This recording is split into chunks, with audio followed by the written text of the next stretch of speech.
I have to talk about workplace violence and lockdowns and what's termed active shooter. I have to talk about it because I would be remiss if I didn't. And it's a hard topic to discuss because I think we can all get our head around a fire or a medical event. But even as a cop, I have a hard time thinking, somebody would come in here to just do us harm. It doesn't compute with me very well, and I hate to talk about it.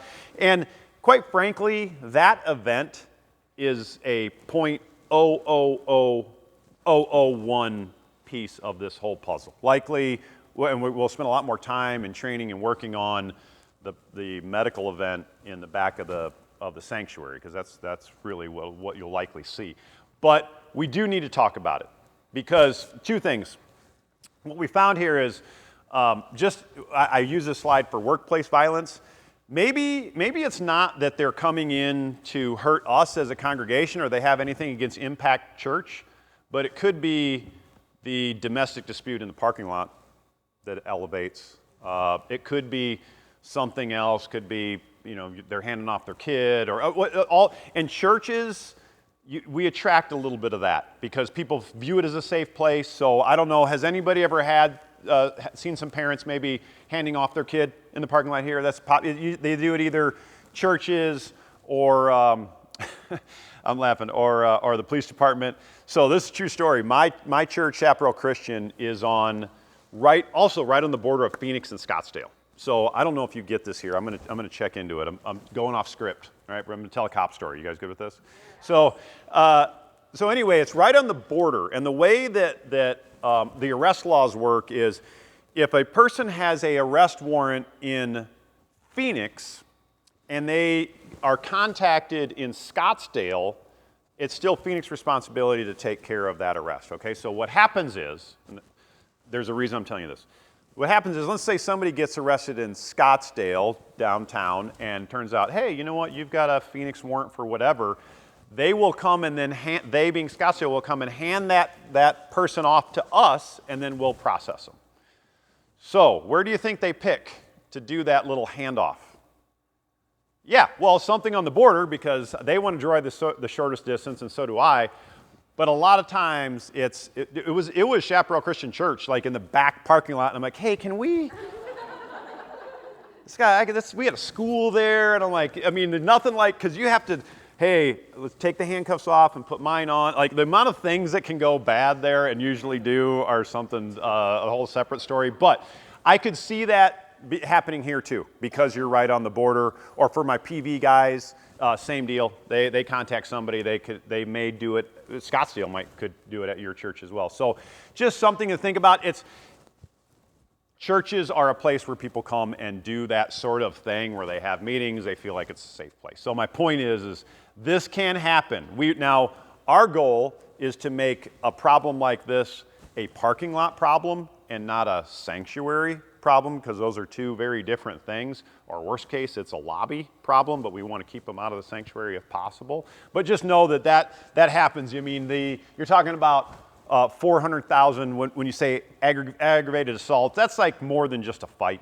That's somebody's hurt on something like that. So it can happen. And I have to talk about this. I don't think I'm telling anybody in this room anything they don't already know. Generally, hostility is on the rise against churches. Does everybody understand that? That's been pretty widely publicized. The FBI has their own bureau. We at Phoenix have our own Homeland Security Department, and we have faith-based liaisons specifically for this. We didn't used to. It is what it is. And newsflash, the persecution of Christians doesn't usually get better. So it's just something, we're not going to live in fear. We're still going to be a house of worship and accept all. But it is something that we need to pay attention to.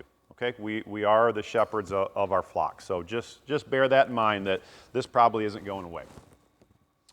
All right, so I talked about the incident that I had where the staff of the facility made a huge positive impact on the outcome of the event. And here's why. It happens fast, really fast. And police response, we're getting there as fast as we possibly can, but there's some time involved here. Now, I'm going to go through this exercise with you guys. I go through it with everybody. Again, schools, churches, businesses, the whole thing. You have some advantages because you have off-duty Phoenix PD or Scottsdale PD. I think you've got a security person that's designated here on Sundays. Those are all good things. They're probably not here all the time, though, right? Do you have men's groups or children's ministry, and are they always here most of the time? Okay, all right. So we're going to talk about this. Let's, for the purposes of this slide, let's just say that they're not here, okay? Just so you kind of understand the concept. Because what's going to happen is something kicks off. Those guys are going to go direct to threat. They're trained that way. I've likely trained them, quite frankly, because I do most of it at the academy. So they're going to handle their business. Trust me on that. But even that being said, from the parking lot to whatever. I mean, how many classrooms do we have in this building? I must have seen half a dozen just in this hallway, right? How many? Seven. Okay. So where are they going? Where is the problem? That's all going to take some time. This is, even though you're in one building, there's a lot of pieces and parts to this place in terms of finding somebody. So we're going to go through this exercise.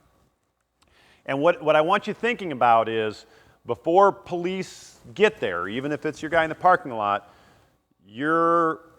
quite frankly, what you do is probably going to dictate the outcome. So let's just go through it. We'll start the clock when we say we're going to use a worst case scenario that there's shots fired. All right? Now, when I say shots fired, unfortunately, bad guys, they know they're on the clock. They're trying to extend the time frame, and we in law enforcement are trying to compress it. Okay? So and this plays into what you will do, because if you can just buy yourself a little bit of time, it'll make all the difference, right? And that's all we're talking about here. I'm not expecting anybody to run out and jump on somebody doing their thing. It's just buy us a little bit of time. So that's where we're going to go through this. So let's just say you're in the children's ministry. Let's use this hallway here and the kids, just for example, and you're in the ministry and you hear, oh, what was that? It sounded like shots fired in the parking lot or whatever. How long do you think before somebody calls 911? If you had a guess. There's a timestamp on all these things. 7 seconds. Okay. Anything any longer? Do you think that there's ever the situation where somebody says, oh, I'm sure somebody else called? Yeah, that happens. Let me ask you this. Let's say you know that it's gunfire, which, I mean, how many times does the backfiring of one of these ridiculous cars sounds like a gunshot, right? I mean, like, oh, wait, what was that? Is it a fire? What? Right? Okay, so we know it's gunfire, and we're going to call. Do you worry that, well, if all of us call, we're going to overwhelm the dispatch system? I've heard that before from a class, like, oh, well, I don't want it to tie up. No, that's not a thing. Matter of fact, the more people that call, the better. Because what happens is, as dispatch starts getting this information, they can say, okay, hey, somebody just called me from building C, said they heard something. Oh, boop, hey, we got another call that says, hey, they were in the sanctuary and they heard something. Not only can we maybe triangulate that a little bit, but what do you think from me as the officer in the patrol car when dispatch comes over and says, hey, we just got a call of we got one call of shots fired at Impact Church. Okay, yeah, just one caller, nothing else, no info, caller hung up. Okay, I'm still taking it seriously, and I'm headed that way. Does that sound different than when dispatch comes over and says, hey, I've got multiple calls of shots fired at Impact Church? That's when, as a supervisor, I'm like, hey, is the air unit up? Send them this way. Hey, let's talk about SAU. Like, I'm starting to roll all kinds of things out because those are indications that this thing's for real. Okay, so just know to call this. Let's just say everything worked out perfect and we got a call in within a minute. I think if history serves us as any indicator, that's a really, and I'm going to give you the best case scenario of all these. All right, so now the call comes in. Who in here has ever called 911? Okay, perfect. Anybody willing to tell me their story when they called 911? Nobody? They were all that. What was it? Oh, you butt dial 911. Oh, that's always good. You know what? Side story. I'll get into a million of these. So I've got 2 little kids, and we're having a big Halloween party last year, and the party people had a phone they don't use anymore, and it was, you get in, you do the costume, and you press the button, right? And it was super, super cool and all that stuff. Well, one of the kids was just pressing, and what do you think they did? Whoop.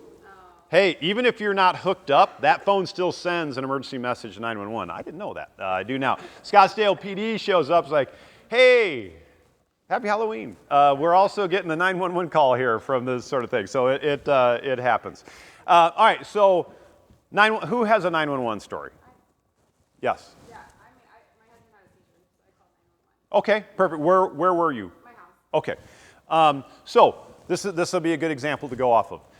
The group in this room, the reason that you're here is because you're likely going to be expected to be a leader in an event like this. Agreed? So you need to think about, what would I do if I were to call 911? What would that look like? And you're like, oh, it's easy. I call 911, Scott. I get it. Well, maybe. But I can tell you from training recruits, I liken it to our first day we give them radios. It's always entertaining because recruits they'll press the button on the radio, hadn't really thought about what they're going to say until they do, and then that's when I'm knee slapping back because it's so funny. But same thing with 911. 911, what's your emergency? What are you going to say? What are some important things about call 911? What do you want to tell them? What? Location. Facility guys are always coming through. So location. Here's one that I hear all the time. Well, I don't need to tell them my location. They're going to know from my cell phone. Yeah, I mean, eventually we can get to that information. You know, it'd be a lot better. Maybe the first thing you say, hey, I'm at Impact Church on Thunderbird in Scottsdale. You don't even have to know the address if you're super high speed, if you do know the exact street address. But just, our dispatchers have a whole screen of like, boom, that's where it's at. Okay, so, all right, you know where we're at. What's another thing we want to know? Man, what's happening, right? Do we have a cat in a tree or do we have a bad guy running around with an AR, right? Like there's a difference between the two. So a little bit, as much info as we can. What's maybe the third thing that's good to know? Who you are. That's exactly right. Hey, I'm Amanda. I'm the responsible party here. I'm the security director. I'm pastor, whatever. And they'll probably keep you on the line and give you some info. So just when you're here on Sunday or you're going to be here in any type of capacity, just think through that. Like, okay, if I had to call 911, what would I say? I'm at Impact Church. All right, there's somebody who's had a medical event. Looks like they're having a heart attack. They're not breathing. And I'm Amanda. I'm going to be out in the lobby to meet to receive fire or something like that. Taking those few seconds could make all the difference. All right, so the dispatcher, let's say that she's talking to somebody who's called 911 before. How long do you think it takes for her to hear what you have to say? And you want to hear about good stories. Dispatchers have the best stories about when people call in. So he or she's going to decipher what's going on, deem that it's credible and real, and then get it out on my radio. How much time do you think that takes? Yeah, it depends on me, the caller. And by the way, girls, dispatchers will tell you that guys are the worst in calling 911. Just the absolute, like they go on and on about it. For some reason, girls are just much more calm and talk 911. So anyway, how long do you think that takes for them to kind of figure that out? Let's say it's best case scenario. Okay, I think that is best case 1 minute. So now that we've said, all right, hey, this is a real thing. We called 911, it's a real thing. And hey, we'd like police to respond. How long before I or somebody like me gets here? Could be, yeah. So that's whoever says 7 minutes. That's a good comment. So it could be 7 minutes. Good, that's right. The average response time for a priority one call, a hot call in the U.S. is 7 to 10 minutes. Just so you know. All right. So if we didn't have off duty here, that would be it. You have it. So a minute by the time it kind of like everything gets that I'd say that's best case scenario. So we'll call it 2 minutes if you don't have an off-duty person on scene. So what's that add up to? That means from the time the event happened until best case scenario, somebody's here to address that, 4 minutes. That's what I'm talking about, especially for you guys in the kids section of, man, if you can just buy us some time, 4 minutes is going to seem like an eternity. It's going to go by fast, but it's also going to seem like an eternity to just hold for those first few minutes. And that's what those folks did at the hotel. Were able to just get me, not only buy me some time, but also get me some information when I first got there, and it made all the difference. Okay, so 4 minutes to get here. Now, we got to go find whatever's going on. And like I said about this building, there's a lot of not alleys, but hallways and different doors and that sort of thing.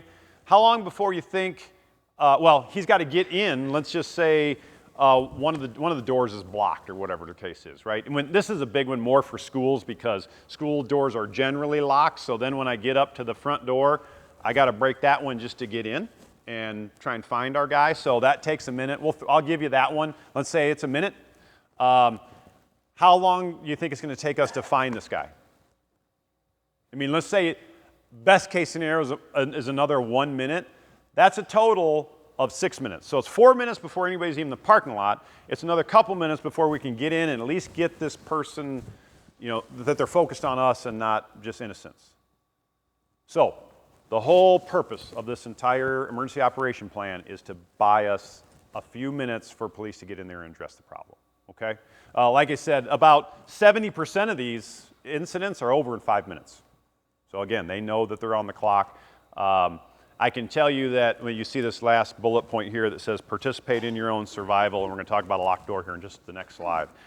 But in the after action for Virginia Tech, everybody, I'm seeing some pretty young folks' faces in here. There was a school shooting at Virginia Tech University, and it was a number of classrooms that were affected. And in the after action, they went through and did an analysis of each classroom, and each professor in that classroom acted differently. And we were able to categorize it in two sections. It was either proactive, meaning that they locked the door, barricaded the door, they did something. And then, unfortunately, there was another section, about half, that were passive and didn't do anything, just hoping for the police to get there. The difference in the casualty rate was exponential. So if you're just do something, anything, if I could ask you to do one thing, it would be lock the door. So if the big difference here is, I'm not talking about the sanctuary, right? Bad guy gets into the sanctuary, starts doing bad things. We have a sandwich that we're going to have to take a bite of that nobody wants to, right? Because that's just a bad scenario. I'm not sure, we can talk about ingress and egress, but I'm not sure how you completely prevent that. When we start talking about classrooms or ministry rooms, that's where we can really do some good, and we can also buy time for, I would argue, our most defenseless, which is our top priority. So we'll talk about this hallway here. Now, there's a lot of glass in this hallway. Does that make anybody nervous? Yeah, it makes all of us nervous. So glass is a thing, when I do this for schools and churches, it's an architectural element in Arizona that's just everywhere. I mean, every building you look at is just full of glass, right? And glass is great, especially when you're talking about kids, because I want to be able to see in and what's going on with my kid in there, right? That's a great thing. The problem is glass doesn't provide us a great barrier to somebody who's doing something that we really haven't had to think about until recently, which would be shooting into a classroom, right? Or trying to get in. That's what we're trying to avoid. Now, the good news is there is a ballistic film that you can put on that glass that you can put all different types of levels on there.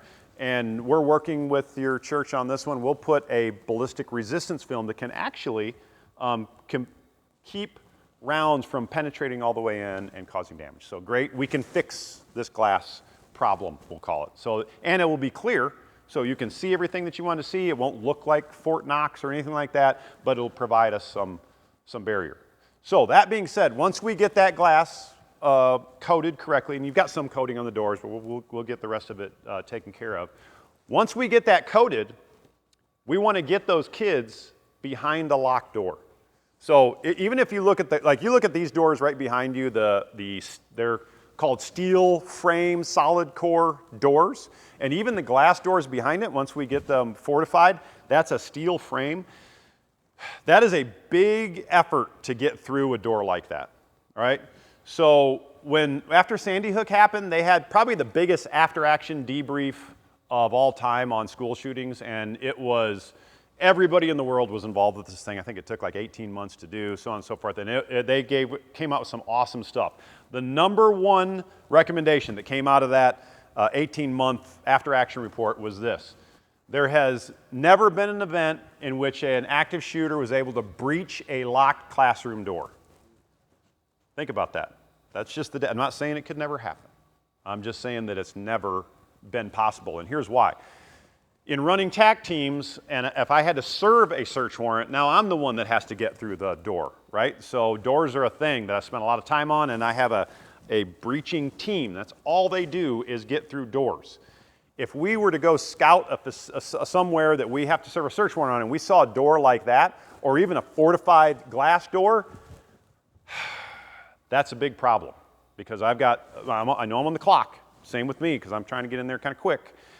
In a door like this, I can tell you that if I knew this was fortified, I would likely have my breacher hang a charge on the wall and blow a hole in that and come through that. It would be easier than getting through a steel frame door. So I'm just trying to use that as an example of, sometimes people are like, well, it's just a door, they can pick the lock. Or, no, they can do. They don't have time for all that. Likely it's going to be, check it, it's locked, and they're moving on. So if we can get behind that locked door, that's our 100% goal, especially for our kids. Any questions about the locked door? That's why it's called the lockdown. Make sense? Okay, so for your plan, we've termed lockdown into two terms. We call one shelter in place, and the other one emergency lockdown. So there's a big difference between these two, but they can interact pretty quickly. So shelter in place. Does anybody know what that means, or why we would call that shelter in place command? Let me give you an example. Let's say it's Sunday and everything's going just fine. You've got children's ministry, all that stuff, and on Scottsdale Road, police are chasing somebody who stole a car or something like that, and they wreck right here in the intersection, and the dude gets out on foot and starts running towards the church on Sunday. Now what? What do you think? So I can tell you, if I'm the supervisor, the officer should do this too, but especially as a supervisor, the first thing that I'm going to say is what? I'm going to tell dispatch, hey, we got a guy out on foot, he's running, let's lock down all the schools, in this case churches, in the area. Okay? So that would come into Amanda or pastoral staff or maybe facilities and say, hey, we got a person that's unaccounted for. We don't necessarily think that he came here to do harm, but we don't want to turn it, right, from a parking lot or street problem into a sanctuary problem. So let's just get some doors locked and go from there. That shelter in place, that'll come from your leadership team. And that is, we do this in schools, unfortunately, all the time now. And it's just, hey, let's close the blinds. Let's make sure that the door is locked. And then let's keep doing Sunday school. Let's keep doing our thing until Amanda, our facilities, or somebody gets a call from Phoenix or Scottsdale that says, hey, all right, we're all good. We got them at the Circle K down the road. Go ahead and come out of lockdown. That's just, it's more of a precautionary piece. That will be initiated likely from your leadership team, because it'll be a call from Phoenix or Scottsdale dispatch that says, hey, do this. The worst case scenario, the one we were just talking about, is an emergency lockdown. So when you hear that kind of red signal of, okay, there's a threat either somewhere close and we need to act as such. And that's when we're going to try and get away from the doors and windows if possible, get behind some cover, get everything locked down, and be quiet. So that's all listed in your lockdown procedure. So you can see here, get inside. This is one thing that I will say. And you guys do you have any playgrounds outside here or anything out in the back or anything? Okay, good. Some churches do, and they'll take people out for that. If you're already out and don't run into a building to lock down, right? Because that's generally probably where bad guy is. Let's get them out and away from the situation. But if you're inside, and especially if you're, hey, we were at the cafeteria or we were at the bathroom, then let's get in behind the first locked door that we can, okay? Any questions about lockdown, the why, what you do, anything about it at all?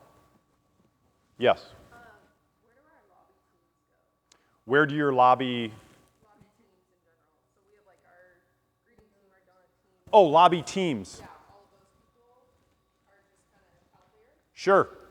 So, yeah, what we should do is, if you have a team in the lobby, they're likely going to be, it's going to be the first contact. And we'll talk about those folks being eyes and ears of, hey, something doesn't look right about this person or what's happening.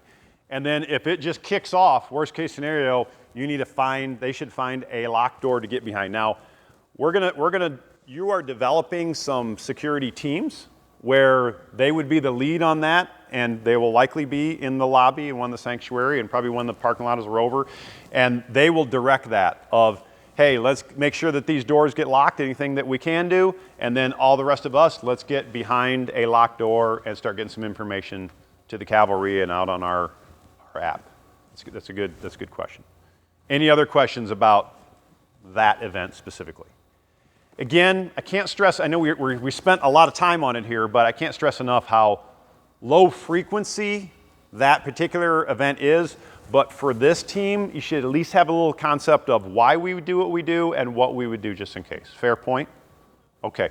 All right, so we talked about police and fire response. Now, that's for all of, what I just talked to you is for you as the leadership team and we'll call it the security team. What's the congregation do? Anybody have any idea? No. Again, it's a big crummy sandwich that we're holding on to. Has everyone heard of Run, Hide, Fight before? Okay. Run, Hide, Fight is we'll call it a tactical theory for any active shooter event. And it's sanctioned by the FBI. That's what we're going to do here. That's what we put in place. It's fine. It's perfectly acceptable for what we're doing here. This is public information for the FBI. I just want you we're going to watch a video. It's 4.5 minutes. And it just kind of walks through Run, Hide, Fight. And as a congregation member, also for you, if you're out in the wild somewhere and something happens, it's the same concept. So we'll just play the video and watch, and I can answer any questions for you.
mass shooting.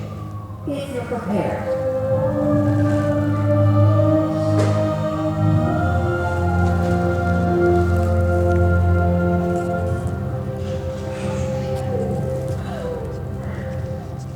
Remember, run, hide, or fight. Run. Wherever you go, be aware of alternate exits. Quickly and cautiously evacuate in a direction away from the attacker. Don't hesitate. Seconds matter. Remember windows and emergency exits. Leave belongings behind. Keep your empty hands raised and clearly visible when exiting the building. Follow all instructions from the police. Don't stop until you're sure you've reached a safe location. Hide. If there is no safe escape route, find a good hiding place. Lock and barricade the door. Silence cell phones. Prepare a defense plan. Fight. Fight only as a last resort. Use available objects as improvised weapons. Use teamwork as surprise. A coordinated ambush can incapacitate an attacker. You're fighting for your life. Don't fight fair. Stop the bleed. A victim can die of uncontrolled blood loss in 5 minutes or less. Apply pressure or a tourniquet to control severe bleeding. Go to fbi.gov/survive to learn more.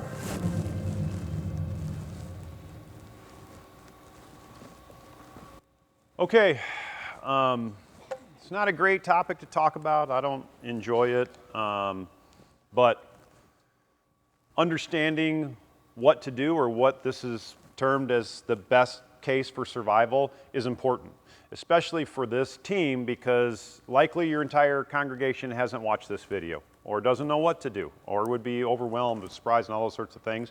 You can be the calm in the chaos of that. Hey, let's get out of here. Hey, let's hide in this building, whatever the case is, right? Or maybe it's come to the time where we got to do something about it. So just bear that in mind. Any questions about run, hide, fight, the concept, why, anything? Pretty straightforward. That's why they've termed it that way.